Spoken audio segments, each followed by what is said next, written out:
കുമരകത്തേക്ക് പോകാം. അവിടെ ഇപ്പോൾ തമിഴ്നാട് മുഖ്യമന്ത്രി കെ സ്റ്റാലിൻ സംസാരിക്കുകയാണ്. കേൾക്കാം. நம்முடைய முத்தமிழறிஞர் தலைவர் கலைஞர் அவர்கள் நம்முடைய இல்லையே என்ற எண்ணம் தான் அந்த வருத்தத்துக்கு காரணம். கடந்த ஆண்டு மார்ச் மாதம் 6ஆம் நாள் தோல் சீலை போராட்டத்தோட 200வது ஆண்டு விழா நாகர்கோவிலில் நடந்தது. நானும் சகாவு பினராயி விஜயன் அவர்களும் அந்த நிகழ்ச்சியில கலந்து கொண்டோம். வைக்கம் நூற்றாண்டு விழாவை மிக சிறப்பாக நடத்தணும்னு நான் குறிப்பிட்டு பேசினேன். 2023ஆம் ஆண்டு ஏப்ரல் 1ஆம் தேதி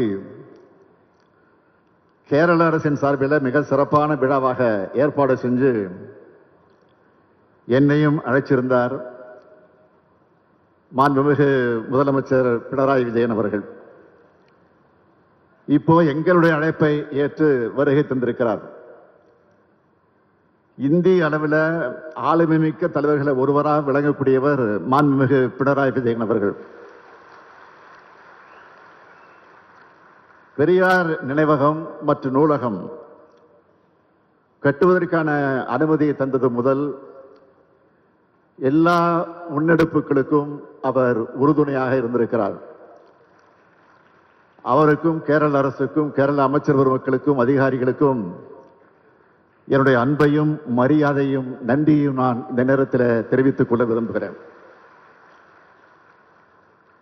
வைக்கம் போராட்டம் எப்படி கம்பீரமானதோ அதே போலவே இந்த நினைவகத்தையும் கம்பீரமாக அழகியலோடு அறிவு கருவூலமாக உருவாக்கி இருக்கக்கூடிய தமிழ்நாடு அரசினுடைய பொதுப்பணித்துறை அமைச்சர் ஏவா வேலு அவர்களை நான் மனதார பாராட்டுகிறேன். அவருக்கும் இந்த துறையின் அதிகாரிகள், அலுவலர்கள், கட்டுமான நிபுணர்கள் எல்லோருக்கும் என்னுடைய பாராட்டுக்கள். இதற்கான முன்னெடுப்புகளை மிக சிறப்பாக எடுத்த செய்தித்துறை அமைச்சர் மு.பே. சாமிநாதன் அவர்களுக்கும் என்னுடைய பாராட்டுக்கள், வாழ்த்துக்கள். கேரளம் இயற்கை எழில் கொஞ்சக்கூடிய தலம். இது சிறப்புக்குரிய ஒரு சுற்றுலா தலம்.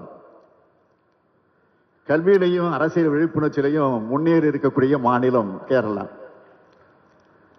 அப்படிப்பட்ட மண்ணில் சமூக அரசியல் போராட்ட வெற்றியின் சின்னமா இந்த வைக்கம் நினைவகம் உருவாகி இருக்கு. கேரளாவுக்கு வர்ற எல்லோரும் கட்டாயம் இந்த வைக்க நினைவகத்தை பார்த்து